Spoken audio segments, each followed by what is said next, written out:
আসসালামু আলাইকুম। আজকের রেসিপিতে থাকছে চিকেন বান, যেটা আমি রান্না করব তেলে ফ্রাই করে। এবং এটা এতটাই পারফেক্ট হয়, একেবারে মনে হয় যে বাজার থেকে কিনে আনা চিকেন বানের মতো। এখন আমি চিকেনটা রেডি করে নেব। যেহেতু আমি বান বানাবো, সেটার ভিতরে দেওয়ার জন্য চিকেন কিমাটা সবার আগে রেডি করে রাখবো। মুরগির 4টা পিস আদা রসুন এবং লবণ দিয়ে সিদ্ধ করে নিয়েছি। এখন আমি এই মাংসটাকে হাড় থেকে ছাড়িয়ে নেব। চামচের সাহায্যে খুব সুন্দরভাবে কিন্তু হাড় থেকে মাংসগুলো চলে আসবে।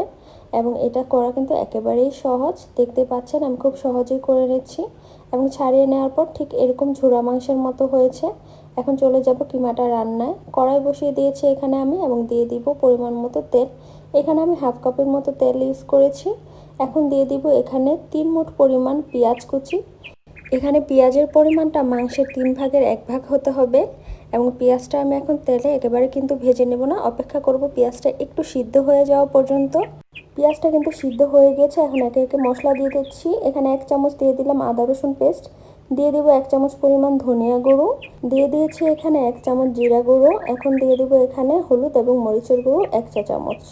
এখানে 3টা পরিমাণ কাঁচামরিচ কুচি করে দিয়েছি, পরিমাণ মতো লবণ দিয়ে দিলাম এবং গরম মশলা দিয়ে দিলাম 1 চা চামচ।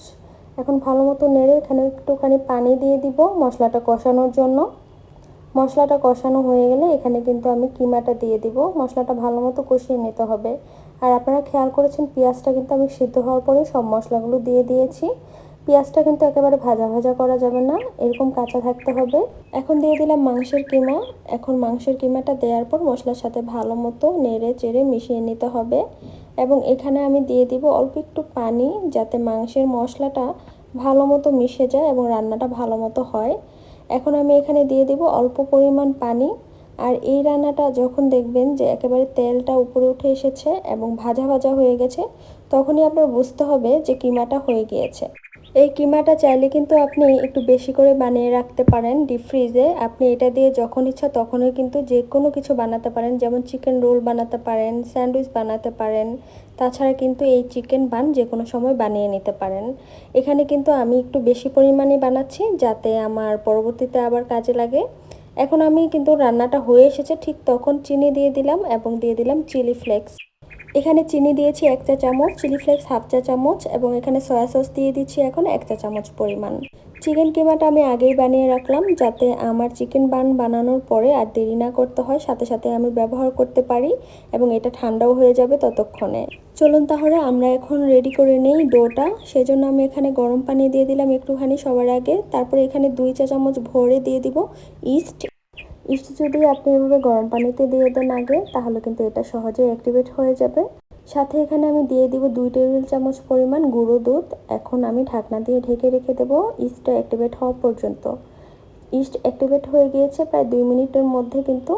এবং এখানে আমি দিয়ে দিব চিনি 2 চামচ পরিমাণ, দিয়ে দিব এখানে সয়াবিন তেল 2 চামচ পরিমাণ। এখন দিয়ে দেবো এখানে ময়দা। ময়দাটা দেওয়ার আগে আমি ভালো মতো কিন্তু মিশিয়ে নিচ্ছি। ময়দাটা আমি এখানে চালনিতে চেলে তারপরে ব্যবহার করছি, আপনারা কিন্তু সরাসরি দিতে পারেন। তো চালনিতে চেলে নিলে একটু বেশি ভালো হয়। তো আমি এখানে নিয়েছি 2 কাপ পরিমাণ ময়দা। আর চেষ্টা করবেন ময়দাটা একটু নরম নরম করে গুলাতে, এই জন্য আমি কিন্তু আরেকটু পানি দিয়ে দিচ্ছি। এটা নরম করে গুলালে এটা খুবই ভালো হয়। আর এখানে কিন্তু আমি এখন ময়দাটা গোলানোর পরেই আমি এটাকে ঢেকে রেখে দেবো প্রায় 3 থেকে 4 ঘন্টা পর্যন্ত। এর মধ্যে কিন্তু এটা ফুলে ডবল হয়ে যাবে। ডোটা কিন্তু একেবারে রেডি হয়ে গিয়েছে। এখন আমি উপর থেকে একটু তেল মাখিয়ে ঢাকনা দিয়ে ঢেকে রেখে দিব 4 ঘন্টা পর্যন্ত। আপনি যত বেশি সময় রাখবেন ততই কিন্তু এটা ভালো হবে। দেখতেই পাচ্ছেন ডোটা কিন্তু ফুলে দ্বিগুণ হয়ে গিয়েছে আর একেবারে সফট হয়েছে। ডোটা পারফেক্ট রেডি হয়ে গিয়েছে। এখন আমি ডো দিয়ে তৈরি করে নিব বান। তো আগে আমি হাত দিয়ে ভালো মতন এটাকে লম্বা করে বেলে নিচ্ছিলাম এবং পুরো জিনিসটা আমি হাতের সাহায্যে করছি, এখানে কোনো বেলুনের কোনো প্রয়োজন নেই। এখন আমি ছোট ছোট পিস করে কেটে নেব। একটু ছোট করেই কাটছিলাম, কারণ এগুলো ফুলে দ্বিগুণ হয়ে যাবে। আরও ছোট করলে মনে হয় আরও ভালো হতো। এখন প্রতিটা বান আমি রেডি করে নিব। এখন হাতের সাহায্যে গোলাকৃতি করে এখানে আমি এক একটার মধ্যে কিমা দিয়ে দিচ্ছি। এই বানটা আপনি চাইলে যে কোনো আকৃতির কিন্তু বানাতে পারেন, লম্বা করে বানিয়েও কিন্তু ভিতরে কিমা দিয়ে দেওয়া যায়। তো যার যেমন ইচ্ছা তেমন করে বানাতে পারেন। আমি গোল আকৃতি বানের সাইজ করে বানাচ্ছিলাম। এখন এটাকে বানিয়ে ঠিক এভাবে করে রেখে দিতে হবে কিছুক্ষণ রেস্টে। ঠিক এভাবে আমি সবগুলা কিন্তু বানিয়ে নিলাম। এখন এটাকে আমি উপর থেকে তেল দিয়ে দিচ্ছি। আপনারা তেলের জায়গায় এখানে কিন্তু ঘিও দিতে পারেন। তো এখন আমি একটা টাওয়ালের সাহায্যে ঢেকে রেখে দেবো প্রায় 30 মিনিটের মতো। আপনি চাইলে 15 মিনিটও রাখতে পারেন। তো দেখতেই পাচ্ছেন একেবারে আবার এগুলো ফুলে ফুলে কিন্তু আরও বড় হয়ে গিয়েছে। যখন তেলে দিব তখন আরও বড় হয়ে যাবে। তাই বানটা যখন আপনি কাটতে যাবেন তখনই কিন্তু এটার সাইজটা একেবারে ছোট আকৃতির করেই বানাবেন, কারণ পরবর্তীতে এটা তেলে এবং পরবর্তীতে রেস্টে রাখার পর আরও বড় হয়ে যাবে। এখন একটা একটা করে এখানে কিন্তু আমি দিয়ে দিচ্ছি। এখানে আমি 3টা দিব একসাথে, কারণ এটা কিন্তু আরও বড় হবে, সেই জন্য জায়গা রেখে দিতে হবে হাঁড়িতে। তো একটু ছড়িয়ে ছড়িয়ে ভাজলে এটা আরও ভালো হবে। বানগুলো ভাজার সময় অবশ্যই চুলাটা লো হিটে থাকতে হবে, খুবই সম্ভাবনা থাকে পুড়ে যাওয়ার।